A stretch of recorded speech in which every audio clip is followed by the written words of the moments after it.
Grand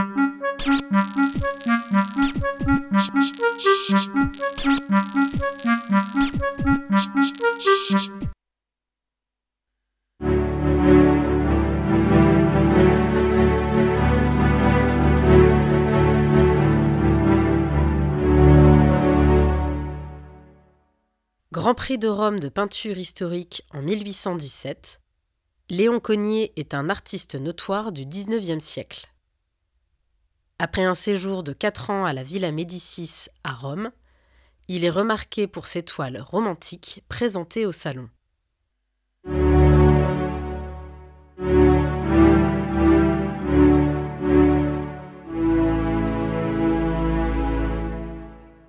À partir de 1830, Cogniet devient proche de la monarchie de Juillet qui voit la prise de pouvoir du roi Louis-Philippe. Peu de temps après son avènement, le nouveau monarque lui commande une toile pour un décor de la salle du trône de l'Hôtel de Ville de Paris.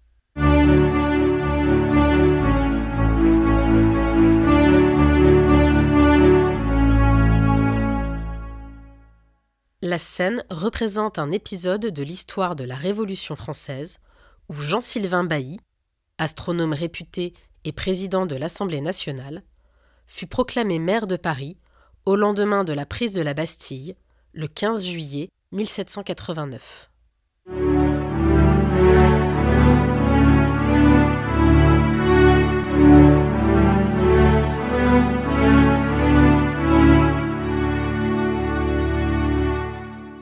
Situé au centre d'une tribune, Bailly est acclamé par la foule. À droite se tient le marquis de Lafayette, grande figure de la Révolution française et héros de l'indépendance américaine. Il est intéressant de noter la présence de 2 hommes noirs, brandissant un drapeau bleu-blanc-rouge, sommé d'emblèmes républicains et portant à leurs pieds des chaînes brisées.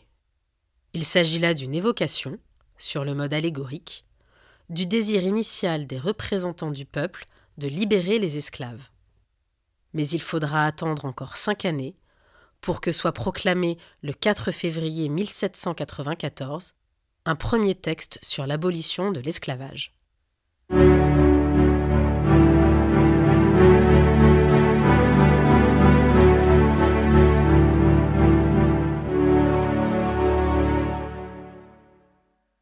Achetée en 1980, cette peinture de petit format fait partie des fleurons du Musée du Nouveau Monde.